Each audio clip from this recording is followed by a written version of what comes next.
Suppose you had a lot to carry. You'd get a box. And suppose you wanted to carry lots of people, too. You'd need seats. Volkswagen's iconic Beetle was officially known as the Type 1. It took the company 22 years to introduce the Type 2. The idea came to auto dealer Ben Pohn on a visit to a Volkswagen factory in Germany. His sketch, inspired by a utility vehicle he saw on the factory floor, in turn inspired the prototype for what would become the Type 2, initially known in America as a station wagon. It was not an immediate success with American drivers. The first ones to arrive here were in 1952, and they sold about 10 of them. Sales increased each year after that. By 1962, they had built 1 million of them. The Type 2's popularity was fueled by an innovative ad campaign that promoted its functional features in a playful, inviting way. It became that icon because it was so different than anything else out there.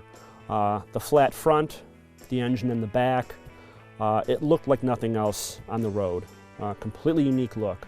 I think that's what helped it catch on. It was affordable. Parts were plentiful. It was easy to maintain with a few basic tools and an owner's manual and a repair manual. You could make your own repairs relatively inexpensively, and that's what made the vehicle attractive to a younger generation. The Type 2 was embraced by teens and prominently featured in counterculture films like Alice's Restaurant. It soon became known as the hippie bus and is still closely identified with the Woodstock generation. I think it was unintentional, but I think there's really something about the styling of these. It's a very honest design. It's a very utilitarian design.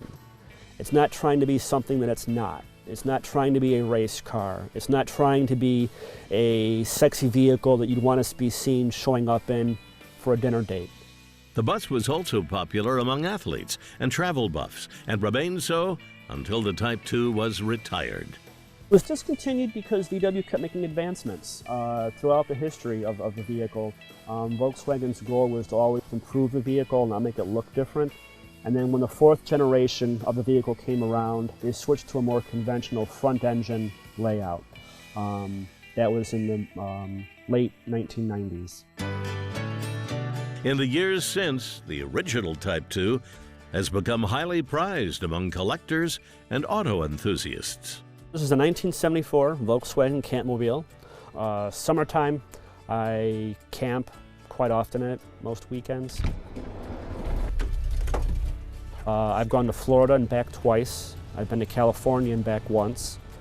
So I do drive it. It's not a museum piece. I use it, and I drive it to work once in a while. It's just the right size to drive to work. It's not the fastest vehicle out there. You realize that it doesn't have the latest modern safety features, so you drive it that way. I'm much more conscientious. I'm aware that my acceleration is a bit slower than other vehicles, so you stay in the right lane, and you take two-lane roads. You take the scenic route. It's meant for casual driving.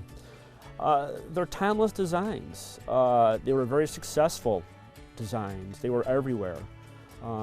Everybody has a story. If you go to a car show with one of these, you will get people constantly walking up to you saying, I had one of these, or my parents had one of these, or this is my first car I had in college.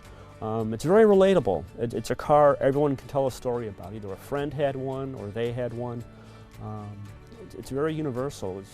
It's a global car.